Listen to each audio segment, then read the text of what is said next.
Согласно Законот за заштита и благосостојба на животните, сопствениците на кучиња и мачки имаат обврска да го идентификуваат и регистрираат својот домашен миленик. Микрочипот е чип со големина на зрно ориз, кој се аплицира со посебен апликатор под кожата на вратот од страна на вашиот ветеринар. Во микрочипот се запишани податоци за миленичето и неговиот собственик, и истите може да се прочитаат со посебен инфрацрвен читач. Има мерки кои што треба да се превземат дополнително со цел ова законско задолжување на сопствениците да се стави во функција. Голем дел од свесните сопственици си го извршиле оваа обврска и тоа е добро затоа што секој чипиран миленик не дај Боже да се изгуби, да избега, да се исплаши и така натаму, да биде повреден во некоја ситуација.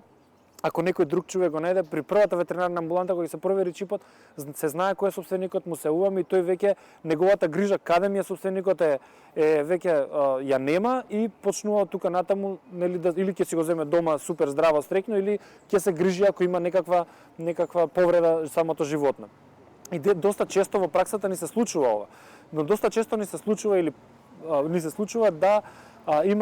се гледа дека животното е сопственичко, се гледа дека има сопственик, да го донесат во амбуланта заради определена повреда, а да не можеме да го најдеме сопственикот затоа што животното не е чипирано. Па после тука активистите во секој случај се добродојдени, се вклучуваат, па почнуваме да го објавуваме и така натаму, па некогаш и се наоѓа сопственикот. Почесто тоа се случува со мачки, со кучиња малце поретко и затоа треба да апелираме луѓето, поготово мачки што чуваат дома, викаат мојата мачка не излегува, ама може да избега и да направи проблем, па после тоа еве ќе им ја најдеме и ќе им ја вратиме дома.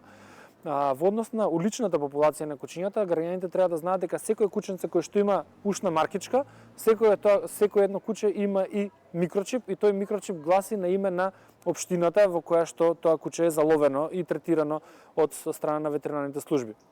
Секој едно куче кој што има ушна маркица, доколку некој сака да си го вдоми, може веднаш да си го вдоми. И тоа е многу добар систем, значи само се зема кучето, се носи во првото ветеринарно друштво или во прифатилиштето кое што е локално надлежно и ќе си направи документи, од тука натаму кучето ќе си биде сопственичко, негово може да си го земе, а сите тие кучиња се третирани, се тестирани во моментот на третирање за определени болести, се вакцинирани, се чипирани, така да се кастрирани, стерилизирани, што значи дека зимате еден пример кој што веќе општеството, општината, ние сите заедно сме направиле некаков влог во него за тоа животно да има добар квалитет на живот во иднина. Сопствениците треба да го микрочипираат своето милениче пред да го вдомат и да го пријават кај матичниот ветеринар, доколку го дадат на друг сопственик или го изгубат. Затоа бидете одговорни сопственици.